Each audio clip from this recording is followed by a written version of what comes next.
All right, good evening, everyone, and thanks again for joining us in this series of classes towards church membership in the Church of the Nazarene. And in a little later, not too long from now, I'm going to hand the lead over to our guest tonight, who is Dr. Ian Fitzpatrick.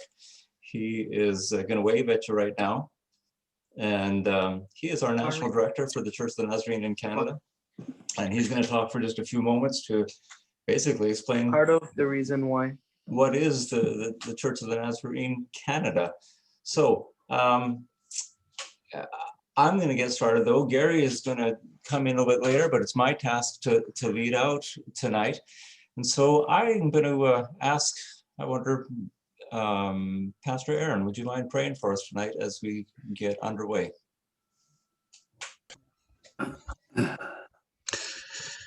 Heavenly Father, we thank you so much for the day that you'd given us and for bringing us through and to this time that we have right now, Lord. I thank you for each one that's gathered here and that will be joining us and that are on this journey of learning and just being drawn into your beautiful church, Lord, and in particular our church family and across this district. And we thank you, Lord, for the privilege of being a part of your church. And so may you bless each of the leaders that will be speaking tonight, and may your wisdom shine through in Jesus' name. Amen. Amen. Just a reminder before we get going, so I don't forget at the end of the night, that next week, you're all going to come back to the same link here, and then we're going to send you into breakout rooms with your local church pastor, who's going to focus upon, your ministry emphases and some of the history surrounding your local church, and then we'll come back at the end of the night to wind up together. But tonight we're going to go through a few things. It may seem like a lot on the agenda, but I think we can go relatively quickly. And as Gary and I talked, it's not quite as heavy as the doctrine-heavy content that we had last week, especially. So I think we can go quickly and have lots of opportunities for engagement and conversation. We're going to talk about church governance tonight. I know the word government is like anathema when you talk about the church, but it really means how do we keep ourselves organized? And so we're going to talk about that.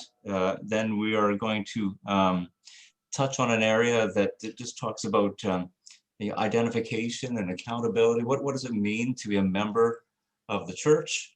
And we'll touch on a bit of history of the Church of the Nazarene. Sounds like a full agenda, doesn't it? We're going to get it done in an hour. And then I'm going to take some time to talk about the term missional for you. And I think by the time we get to the end of the night, you'll have had a full meal of information. But looking forward to it. So I'm going to actually pull up a PowerPoint, if I can get myself organized for that. So just give me a moment to share my screen.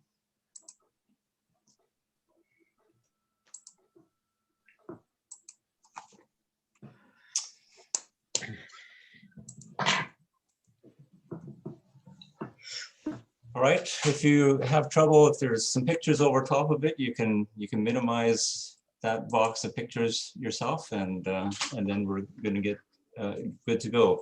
So the first part of our meeting tonight is to talk about how we are governed or how we keep ourselves organized in the Church of the Nazarene. And the first thing that I want to do with you actually is to share with you a couple of different models for how most churches are organized. In other words, we would be able to take just about any church anywhere and fit them into one of the next two models that I'll show you, or into something of a hybrid between the two of them, which in fact will be us. But let me just show you these two so that you can get a sense of what we're talking about. So in many churches, they keep themselves organized or governed by something that is referred to as a congregational model. If you have any church history outside of the Church of the Nazarene, and perhaps it was in a church that is identified as an independent church, or if you're part of something out of the Baptist tradition, almost certainly they use a congregational model. And what I just would simply have you note is that at the very top of the hierarchy, if you would, is the local church membership, the congregation. It's really built around a democratic model. If you want to know some of the history of that, you would probably find that most evangelical churches in the United States are really lean towards a congregational model. It's very much a reflection of American democracy and this understanding of the right and the authority of the individual. And so the congregation is the final say in a congregational model. And they're the ones who determine who the pastor is going to be, who the council is going to be, and any of the church staff. But there is another model that is essentially the reverse of that. And it is generally referred to as an Episcopal model. And as I said, it's more or less inverted. The authority really rests with the clergy, and it starts at the top. So in this model, you have an archbishop, a bishop, a rector, a congregation. The archbishop would be the senior ordained member, and that would then the denomination would be organized into areas that are overseen by bishops, then your rector or your pastor, and then the congregation. The differences are pretty stark, but there are strengths to both models. Maybe one of the most practical examples of what would be different is that in the congregational model on your left, the congregation decides who the pastor is going to be. In an Episcopal model, it's the bishop or someone higher in the authority structure who will appoint or assign the pastor over top of the congregation. Now, the relative advantages of that are apparent to me. In a congregational model, you really get ownership in the local church, the sense that this thing really depends on us, or it's not going to survive. The Episcopal model, though, does have a very distinct advantage in that you have persons who are making some decisions who, generally speaking, have a broad view. You know, when you stand in a tower, you get to see out further into the landscape. And the Episcopal model has as its advantage leadership that focuses on the big picture, that focuses on perhaps a longer timeline, and so that is the way that they would structure that. And I mentioned the Baptist or independent churches that are congregational models. The Episcopal model would include the Church of England, the Anglican Church, or the Episcopal Church of the United States. Certainly Catholicism, different titles, right? You would have the Pope, the cardinals, the archbishop, the bishops, and then the priests assigned to the local congregations. But these are the two essential models. What I would want you to note is that in the Church of the Nazarene, effectively, we have attempted to blend both of these models into one. And so I'm going to show you a chart that's really busy, and it may not be sharp enough for you to read very well, and you don't have to read the whole thing, and I'm not going to spend a lot of time going through the whole thing. But what I am going to do is I'm going to bring my mouse over. Can you guys see my mouse moving? Yes. Okay, good. So right here at the very top is a reference to something called the General Assembly. It's a quadrennial General Assembly because in almost every case, not always been the case, but for many, many years, this has been an assembly or a gathering or a conference of church members, both clergy and laity, that would have met every 4 years. And as a matter of fact, had it not been for the COVID pandemic, we would be having a General Assembly in a few months' time in June of this late spring, summer. But it has been suspended now till 2023. Nevertheless, just as in a congregational model where the membership has the authority, this gathering of members, both laity and clergy, but this gathering of members really is the ultimate expression of governmental authority. So while we will have persons that while we don't call them bishops or archbishops or things like that, we call them superintendents. While we have those persons, they are directly accountable to a body, an elected, a body of electors, if you would. So in that sense, there is that familiarity with the congregational model. Now, what I really just want you to see here, though, is that that assembly really oversees or influences three different sections of the church where we'll focus our attention today. There is what we call the general government or the general church. We are, what is it, 166 now, Pastor Ian? 166 world areas. World areas, yeah. World areas. And which is a whole lot of places to be. And so we have a body which really oversees the mission of the church at an international expression. Within that, there is a group of elders, 6 of them at this time, who are given responsibility over specific regions of the world, but who come together and convene together to make, to give direction and to administrate the church in its international expression. And they also interact with a general board who would have been elected at the General Assembly. We have a district government. Every part of the Church of the Nazarene is broken down into districts, and the district itself has an assembly. This time it's annual. Last year we had to suspend it because of COVID, but we are scheduled to have it again this year in June. It's going to be an online assembly, but it will be a full assembly.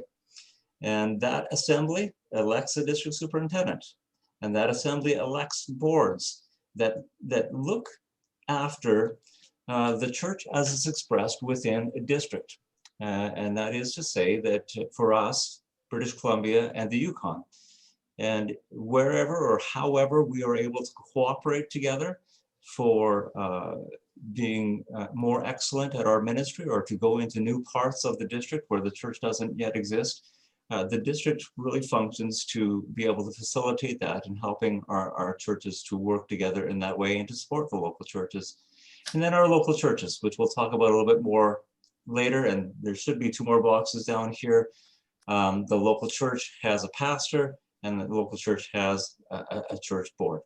So I'm not going to spend any more time there, but I just wanted you to see that there is a body of electors that oversees the whole church.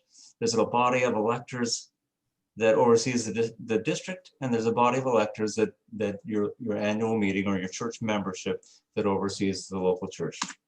So I wanted to sort of break it down a little bit more easily for us to just catch the relationship between the general church, the district church, and the local church. But I was reminded yesterday in a Zoom meeting that I was on that if I'm going to draw a pyramid to describe the church, I really should have it this way around, because typically you put the most important piece at the top of the pyramid.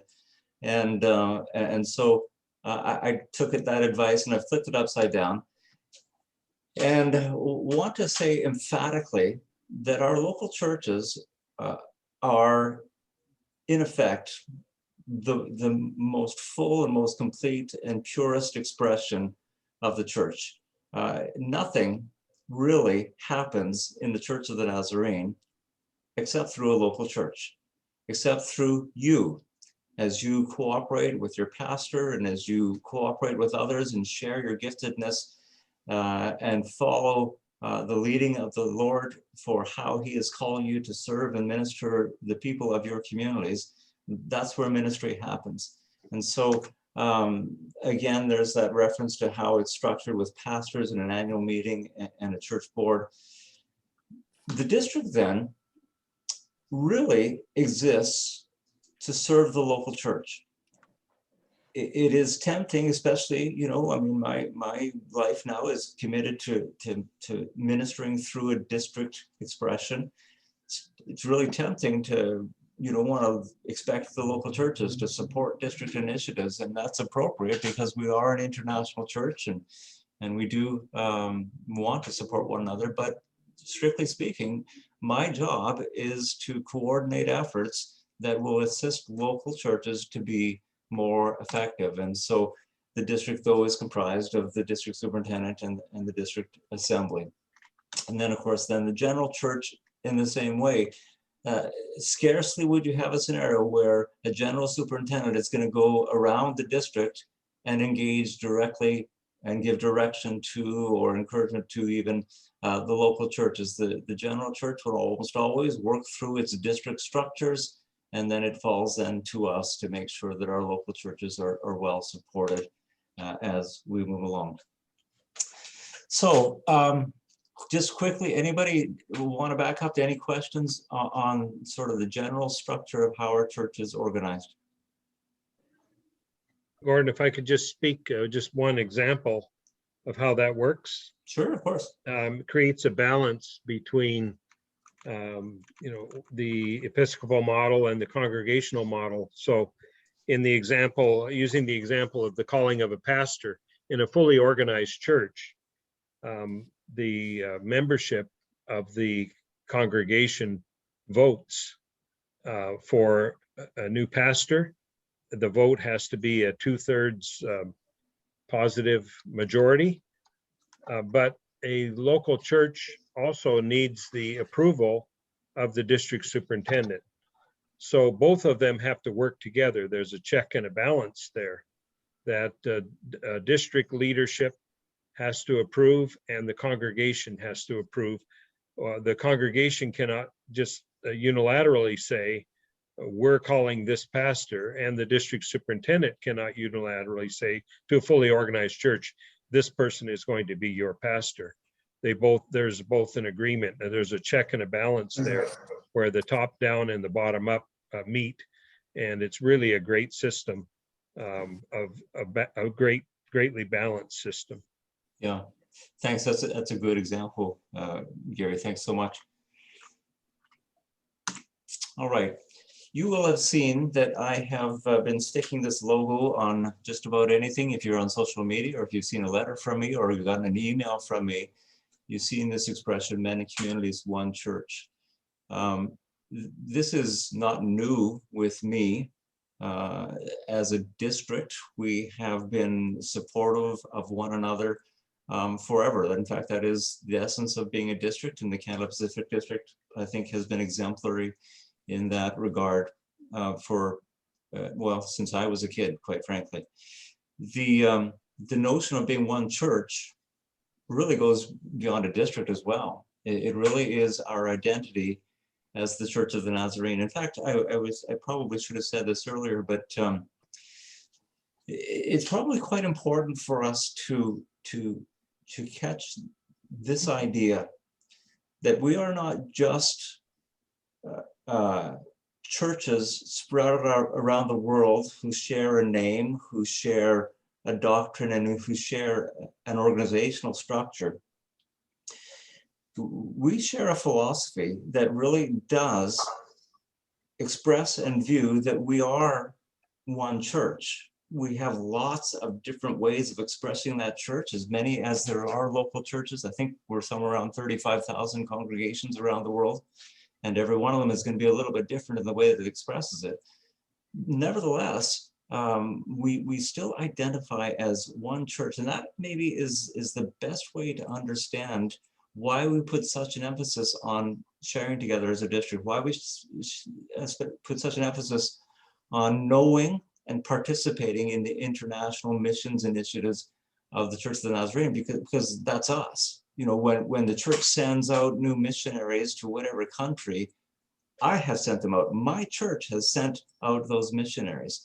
And so this one church piece is something that really fits us. But I have been trying to emphasize this identity since I've taken this office. Not that we're going to be necessarily doing things differently, but that it just feels to me essential that we really embrace this notion that what happens in Surrey, or what happens in Kelowna, or what happens in Whitehorse, or on the island, or wherever, is me. It's part of my church. It's not just what the other church is doing. It's what my church is doing, and so we're working together to try and find more and novel ways of emphasizing that. You're participating in one of those expressions. Not only was there a practical need for us to figure out a way to help people to know about the church, that they might become members during this COVID season, But in fact, we are now in a technological space that says, well, why not? Why not get everybody together? Because there's so much that is common for a Nazarene to know, no matter where you live, that we could do this like this. And then the added benefit is that you are getting to know faces and people from other expressions, other local Nazarene churches.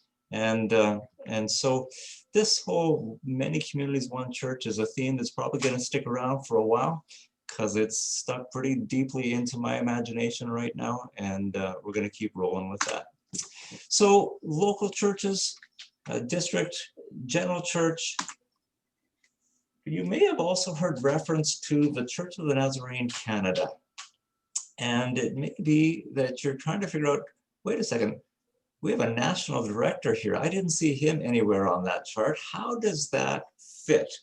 And so I have actually invited Dr. Fitzpatrick to come in tonight and to talk a little bit about the Church of the Nazarene Canada and his role as a national director. So, sir, so glad to have you with us tonight.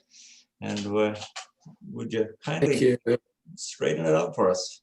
Oh, I'm not sure I can do that, but I'll give you the perspective. Thanks, Pastor Gordon.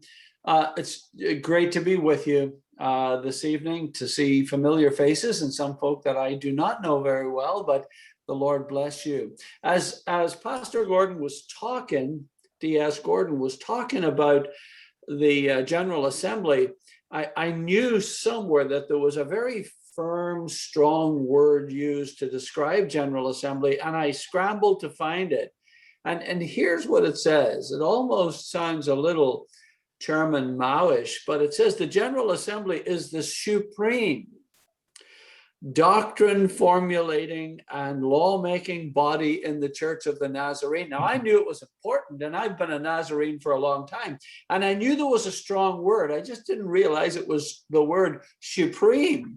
So it is there, and it underscores what he has just said. That expression of the General Assembly is really manifested in this book, the manual. This manual wasn't found under a tree somewhere, or it wasn't found simply by blowing in the wind. This is the formulated ideas and concepts and action taken by the delegates who come from all over the world. Now, into this structure that your district superintendent has shared with us is also a regional context. So you have a district, and then you have the international church, but the international church is sort of managed, if you like, by regions and regional directors. There are 6 regions in the world, 6 regions within the Church of the Nazarene. There is South America, there is Asia Pacific, Africa, Eurasia.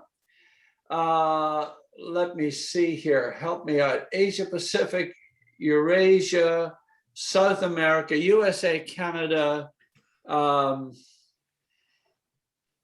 man, and on we go. Caribbean region, which is a combination of Central America now and the Caribbean. That's at 5. There is another one. I've got Antarctica. I think it's Antarctica. We're not quite there yet, but well, we might be, and we just don't know it. There are 6 regions in the Church of the Nazarene, and each one of those has an elected / appointed regional director. Now, occasionally there are vacancies in that role, but for the USA Canada, just recently, a Canadian person was just elected to be regional director. His name is Stan Reeder. He is a native of Hamilton, Ontario, has pastored on the Canada West District, and moved to the United States just over 20 years ago, was a district superintendent, and then elected to the role of regional director. Now, here is here's the unique position of the Church of the Nazarene Canada. And there is a distinction between the Church of the Nazarene Canada and the Church of the Nazarene in Canada. I am the national director, which represents the Church of the Nazarene Canada. The Church of the Nazarene in Canada is represented by the 158, 59 local congregations, which are then organized into districts represented by Gordon McCann on your district and district superintendents across the 5 districts in Canada. So you have the Church of the Nazarene Canada, which is the official designation, which is a proper name, and you have the Churches of the Nazarene in Canada, which are basically a description of the local church activity in our country. So while there are 159 churches in Canada, there are 5,002 local congregations in our region. Our region happens to be the oldest, if you like, and the largest when it comes to the number of Nazarenes in those 5,002 congregations in the region. Those are divided up into 78 districts. So just as Canada Pacific is a district, so too there are 78 other districts. Canada Pacific and Canada West, which is has a jurisdiction of 3 provinces, Saskatchewan, Manitoba, and Alberta. Then you have Central Canada, which is Ontario. You have Quebec, which is the province of Quebec, and you have Canada Atlantic, which is made up of New Brunswick, Nova Scotia, and Prince Edward Island. Newfoundland, we did have some ministry in Newfoundland several years ago, but we no longer do.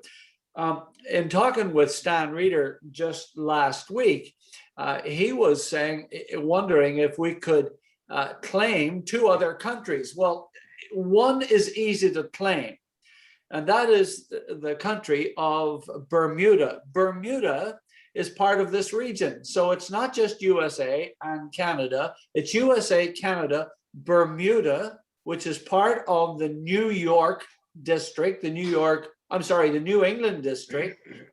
And then we have Saint Pierre Miquelon, which is French territory just in the Gulf of St. Lawrence, south of Newfoundland. And so, if we ever raise our flag on that particular island, then we can really begin to say that there are 4 countries in this region. So let me just now get to the rationale, and I'll be brief.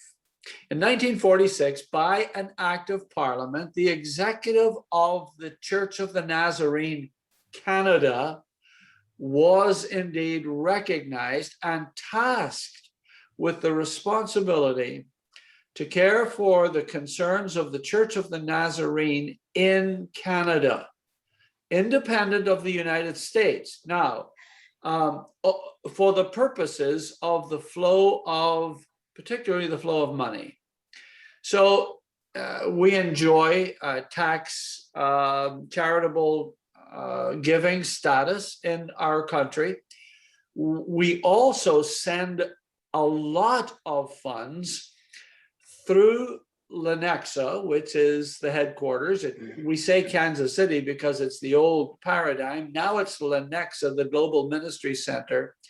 And those monies are directed to many different places around the world. In fact, if you were to spend some time in our office here in Mississauga, you would see almost every week wires of tens of thousands of dollars going to different projects in Malawi, in the Middle East, in the Philippines, all over the world through the Ministry of Nazarene Compassionate Ministries Canada, which is a ministry of the Church of the Nazarene Canada. So our aim is to bring that closer and closer and closer together so that we satisfy the requirements of the Canadian government to have direction and control over the monies that are raised in Canada.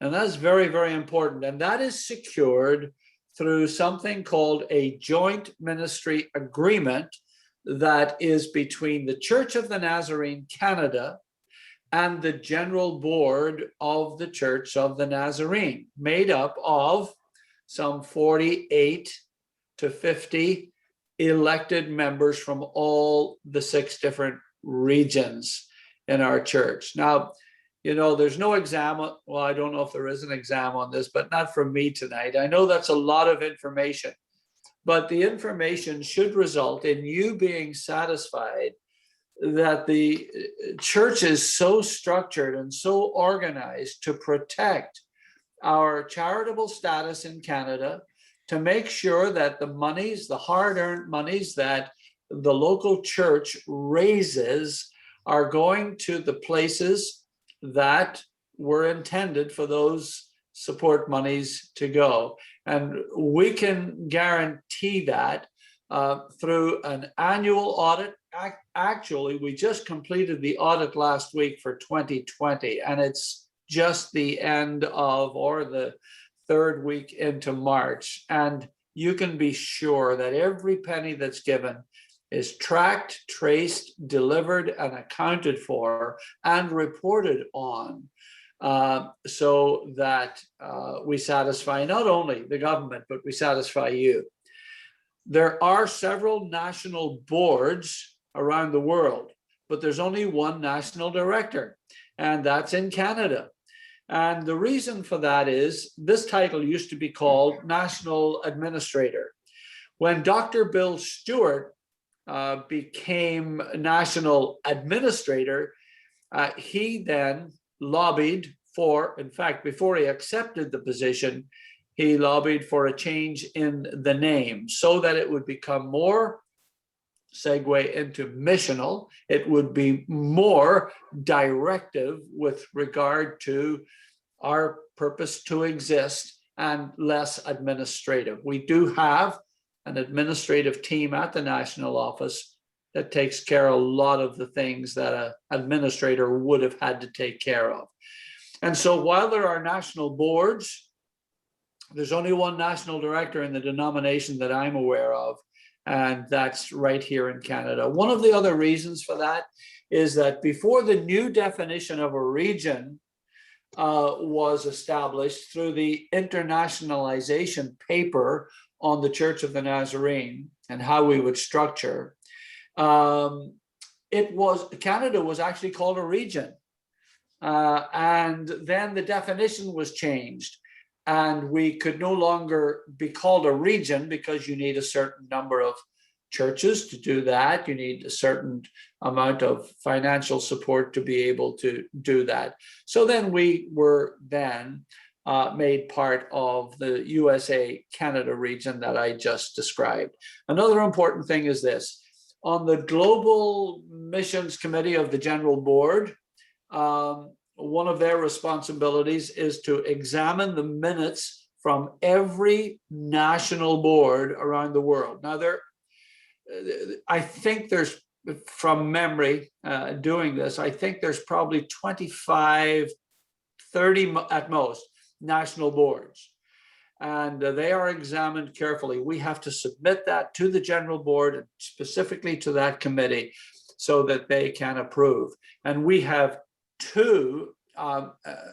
generously two members on the General Board from Canada. For our size, we really ought not to have that number of people, probably one, but we have been granted two. One clergy person, Reverend Dale Thistle from the Lutz Mountain Church, and Dr. David Falk as our layperson from Calgary First Church. And so those two gentlemen, they represent the interests of the Church of the Nazarene to the General Board. I met with them last week for a debrief on the most recent meetings, and that's where we fit.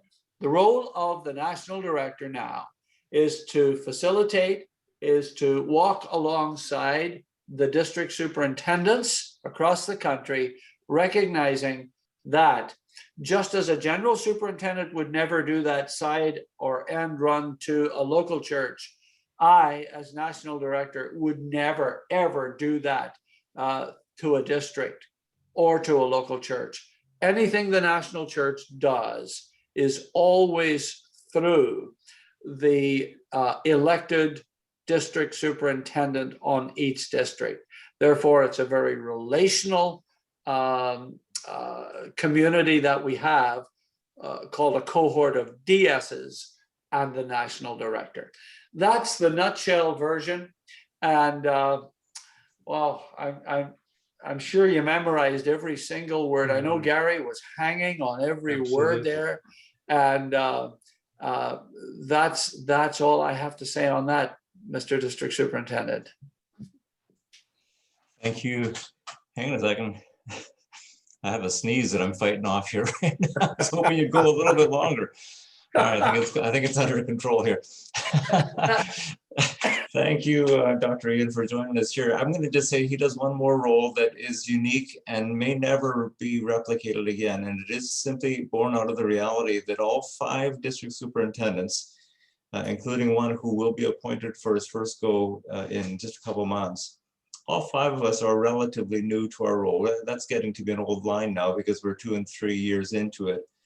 But when we began, Ian really did play and continues to play the role of a mentor and a coach. And that's not really in the job description per se, and it may never be able to be repeated again just because it's a coincidence to have so many new to the office at the same time.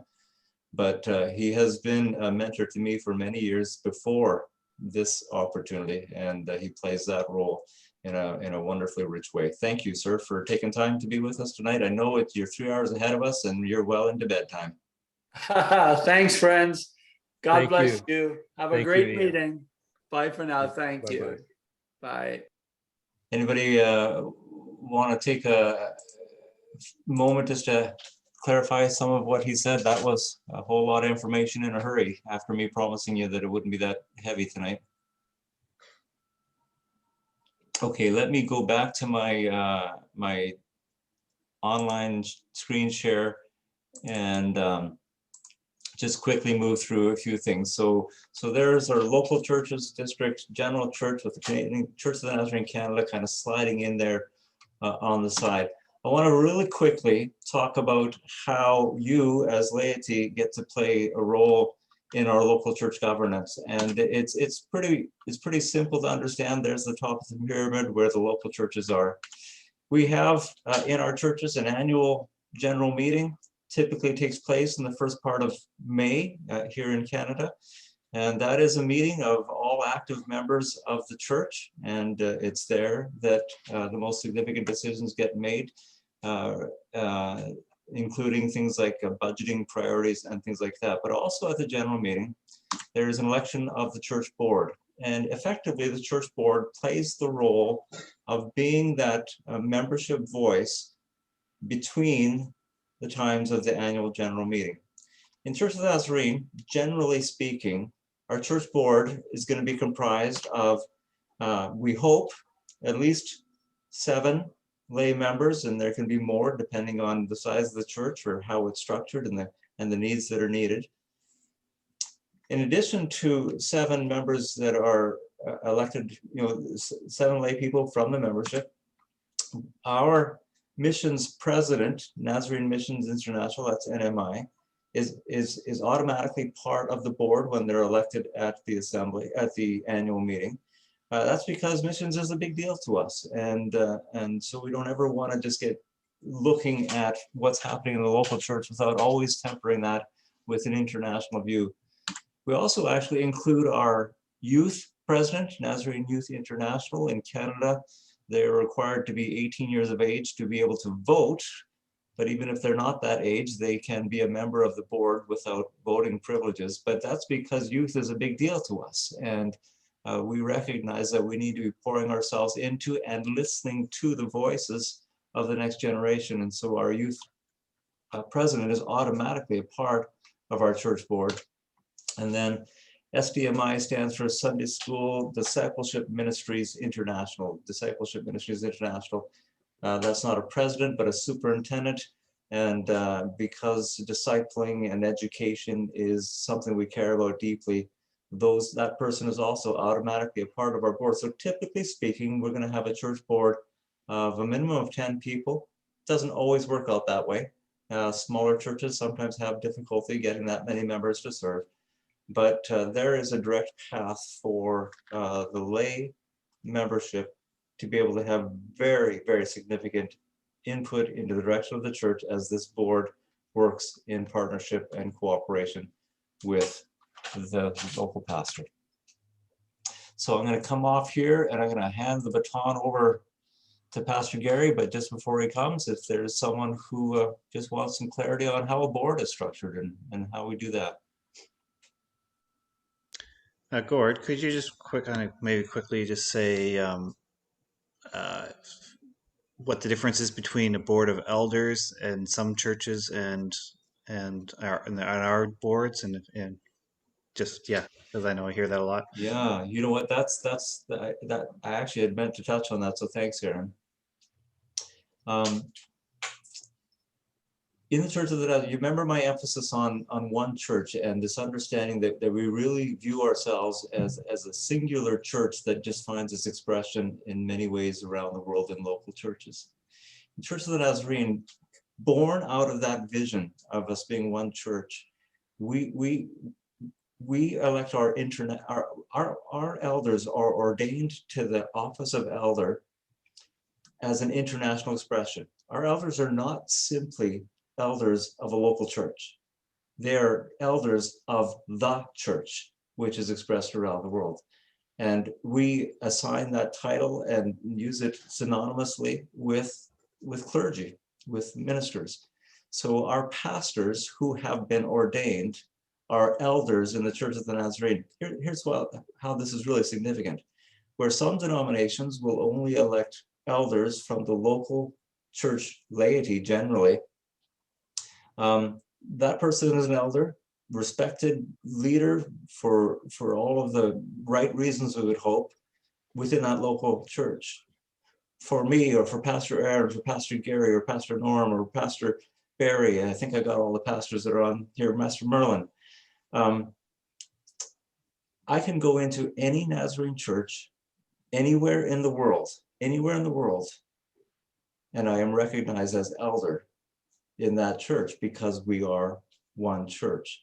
So very good, Aaron, very significant difference in how we understand eldership in the Church of the Nazarene as opposed to a local or an independent church that might identify local only elders.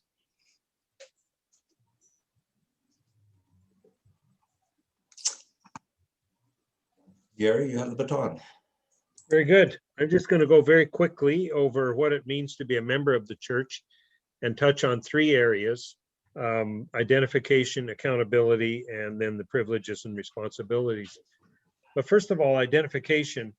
When you think about it, when you join the Church of the Nazarene, you become a Nazarene. You take your identity, you take that kind of name, and what you're saying is that you are part of really a global ministry, a global church, as Gordon already mentioned, and Ian picked up on that as well, that 166 world areas, you're part of that, and you're part of sending missionaries out and being a part of the global mission.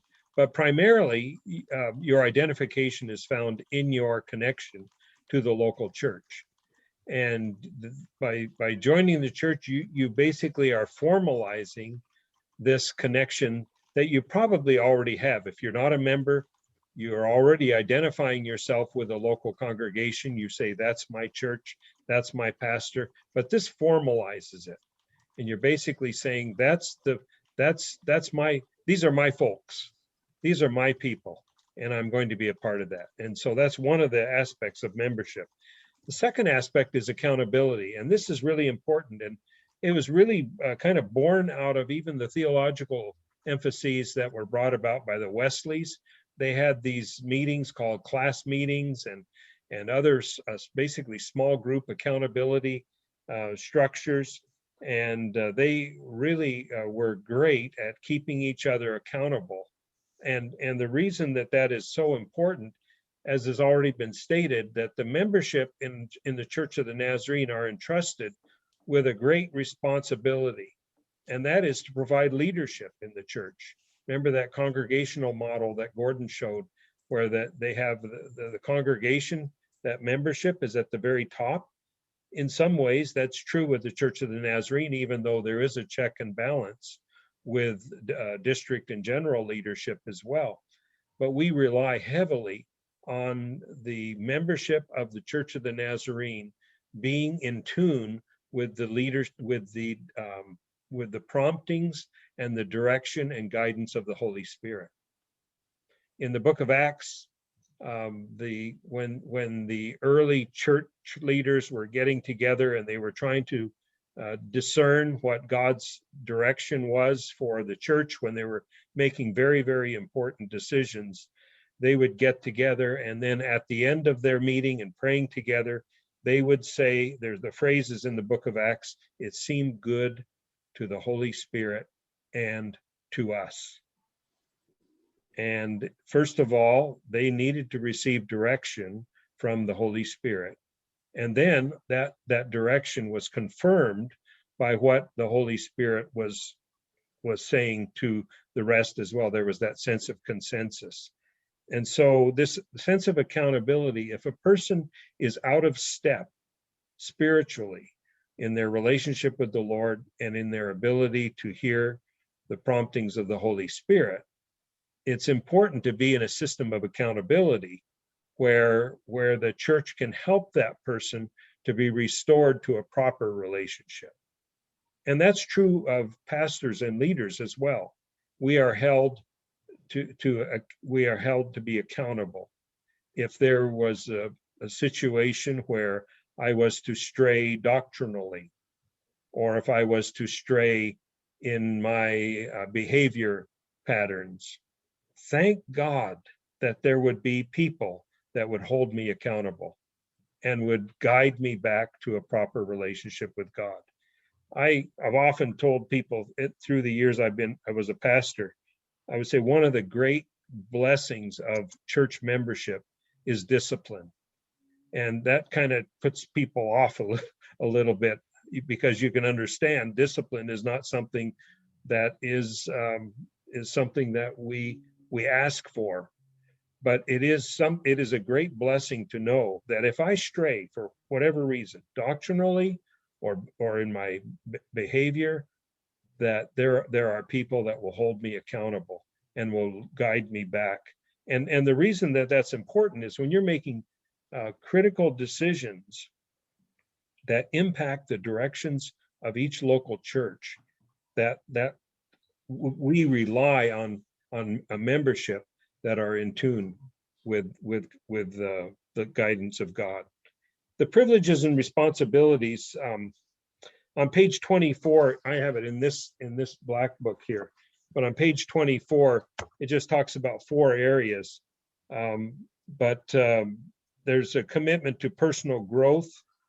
There's an expectation of our membership that they are growing personally in their relationship with the Lord. That happens through your own personal walk with God, but also, as I mentioned, with this accountability to being a part of the church. You're basically saying, I'm not going to sit on the sidelines. I want to be a full participant. And so there's a commitment to personal growth, a commitment to ministry, and that's not only ministry within, finding a job in the local church, but finding your ministry in life, in your community. And I think Gordon's going to pick up on that a little bit when he talks about being missional. But it's also there's a expectation of a commitment to giving, and in providing the resources that God has entrusted to you, to providing support to your local church and the ministries that are involved there. There's that expectation that you demonstrate your love for God through through consistent giving to your local church as well as other ministries. And then a commitment finally to share your faith. You can read these again on page 24. There's an expectation that you're not living for yourself. You are living as an agent of God's redemption to the people that you come into contact with on a daily basis. But these things obviously can happen. They're already happening in your lives as you're a part of the church.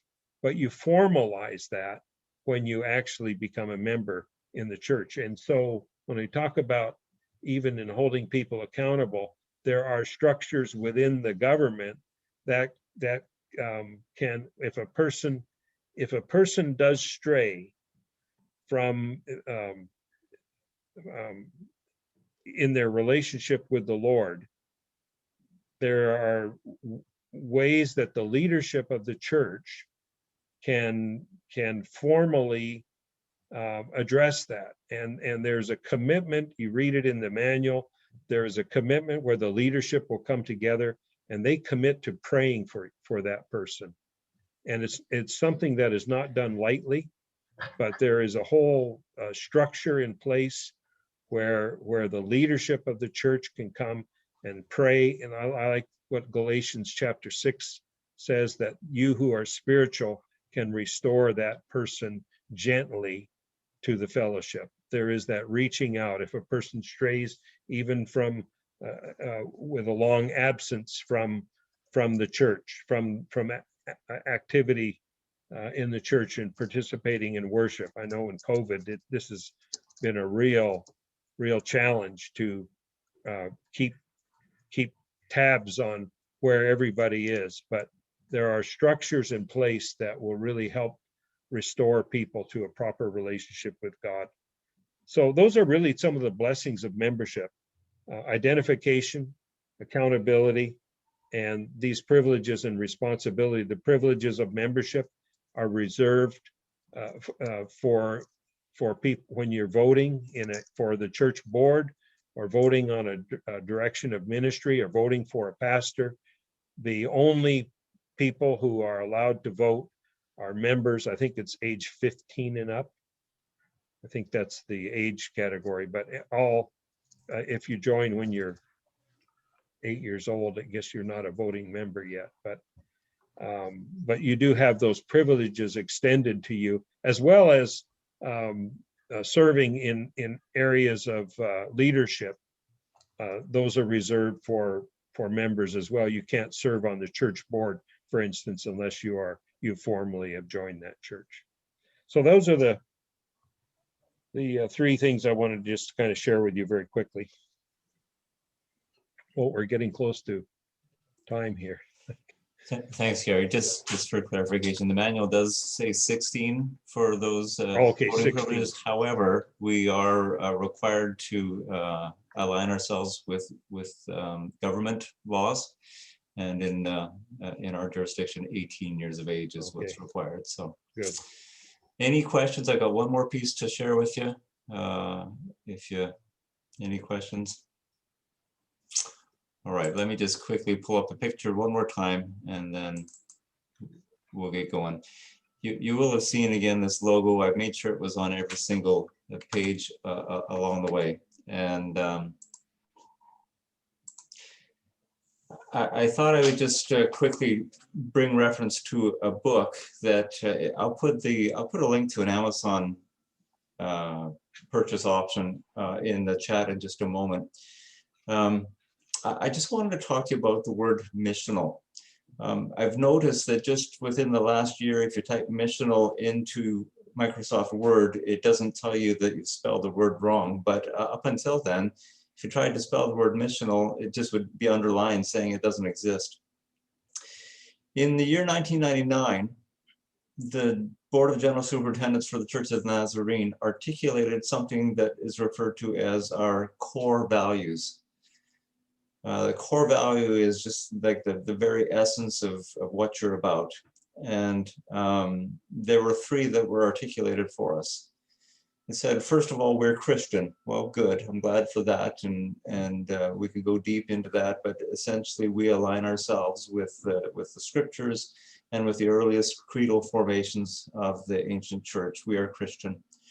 Then we are holiness, and we've talked about that we have embraced a particular emphasis to celebrate the work of the Holy Spirit in our lives that enables us to be delivered and from sinfulness, and to in fact begin to live in ways that are honoring to God, expressing His holiness through us. And then the third core value was, we are Christian, we are holy, we are holiness, and we are missional. So, you know, a good 15 to 18 years before Microsoft Word would allow it, we were using the term missional, but we weren't original to that. That term had begun to be used in many different church expressions.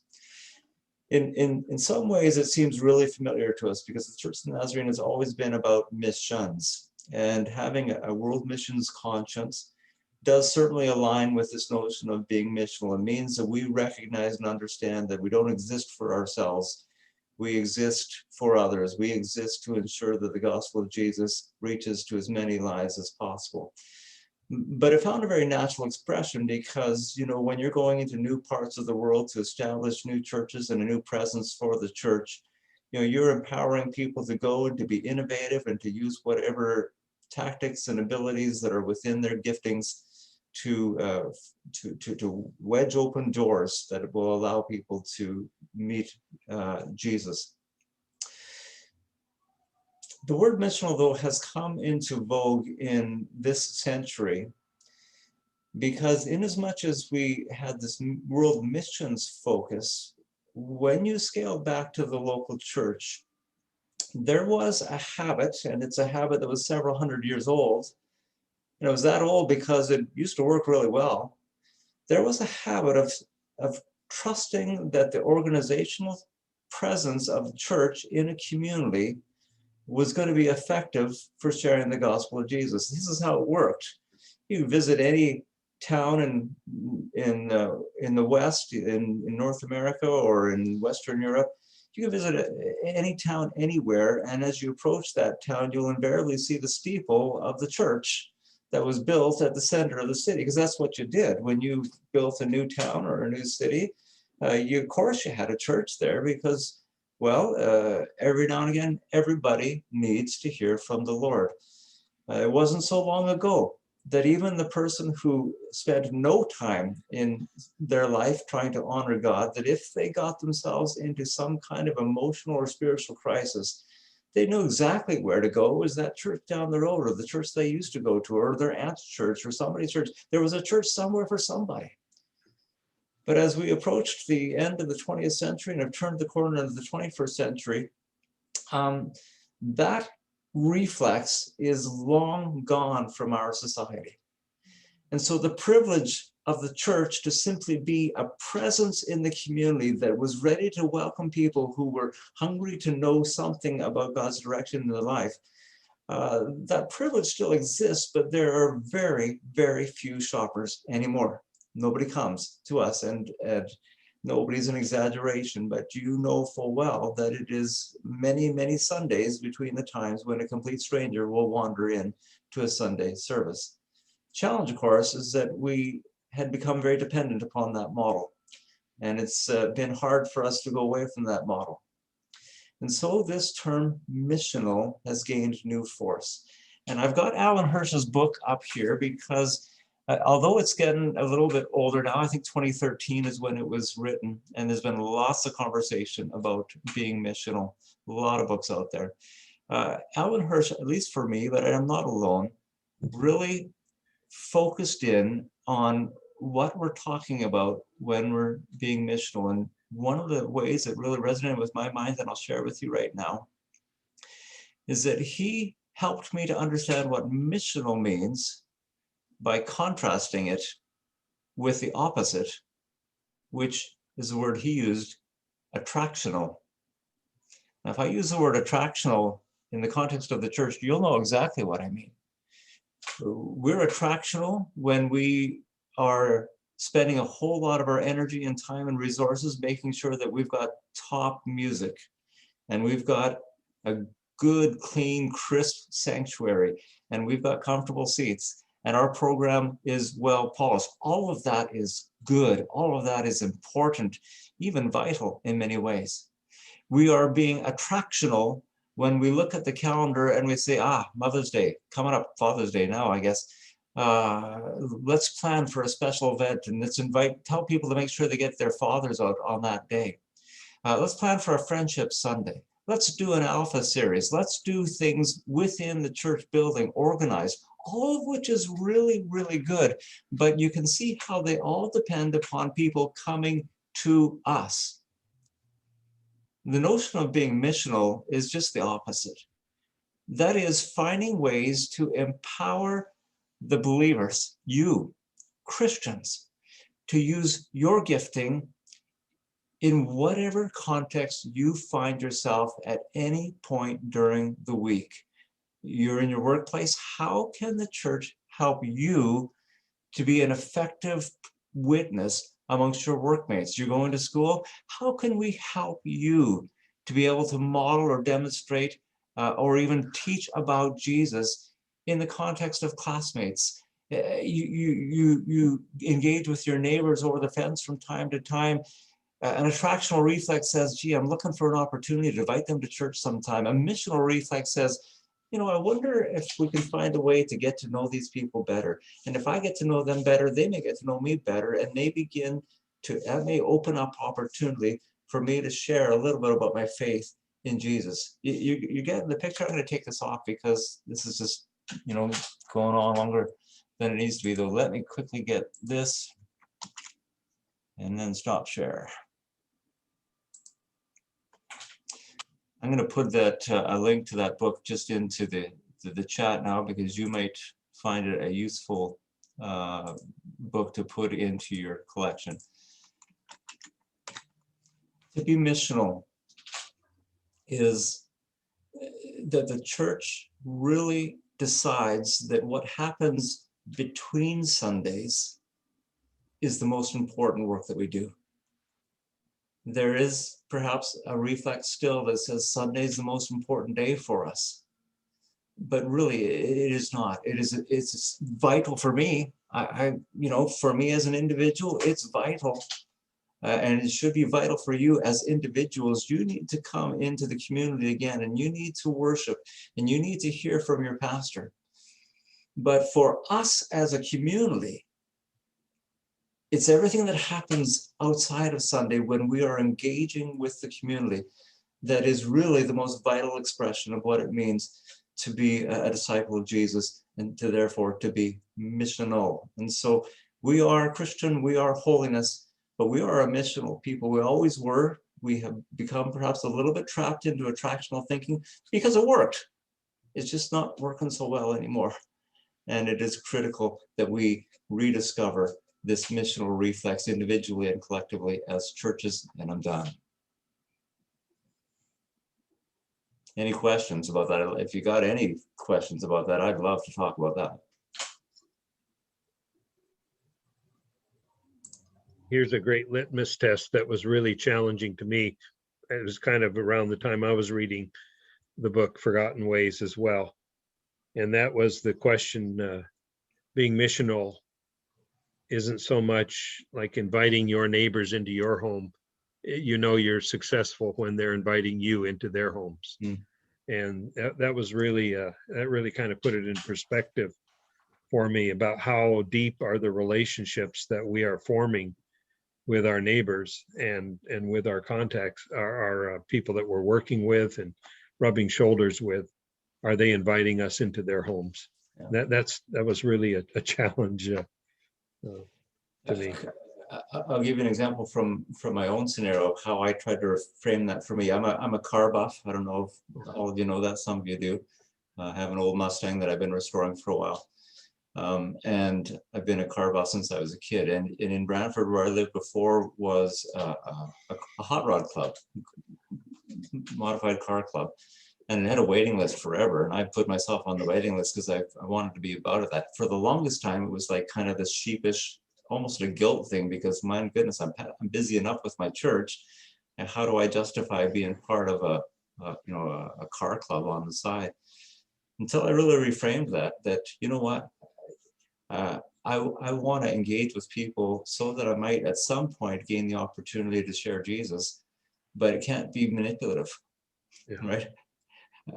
I have to put myself in a place where I have an opportunity to build a genuine relationship with somebody. And for me, what was better than to be in a context of a hobby that I knew I'd be able to really share enthusiastically and honestly with people around me. And so we moved away before I got up to the top of the list and got to be in that club. But I'm looking for another one because I want to find a way where I'm just at ease with my friends, and God help me to have an opportunity to share Jesus with them at some point.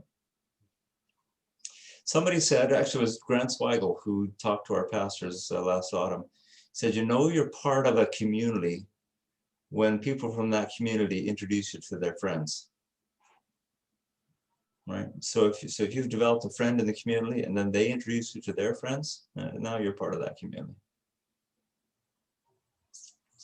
Okay, well, we've gone a wee bit longer tonight. Not too bad, actually. We're hanging in there. So if there aren't any last minute questions, we're going to sign off for tonight and invite you back here for one more go next week. Again, come into this meeting and then we'll send you out into breakout rooms with your pastors. Pastors, I'll send you a note this week that reminds you again of some of the things that we presume you'll touch on, but you know, it's your agenda. You can do what you want, and then we'll just assign a time to come back at the end of the night and finish up together and maybe have some cake together, however that works. DS Gord, Yes. did you send the link for the last session? Go ahead. I mean, I am asking you, did you send the link for the last session? A link for the last. Oh, no, sorry, not the link. The session that we discussed last Sunday. We have the what per session, right? The second session, did you? The video, you mean? The video?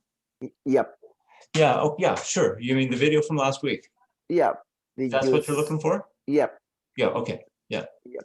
I'll get that sent out. Because I'm going to send to some of our members because. Okay. Yep. Thank you. The second, we have the first one. Yeah. We are waiting for the second, and that's this one, third one. Okie dokie. I will take care of it. Thank you. Please All right. send to me. God bless everybody. Have a good night, and we'll see you next week. Thank you for joining with us. God bless you. God bless. Bye. Thank you, Bye. Gord.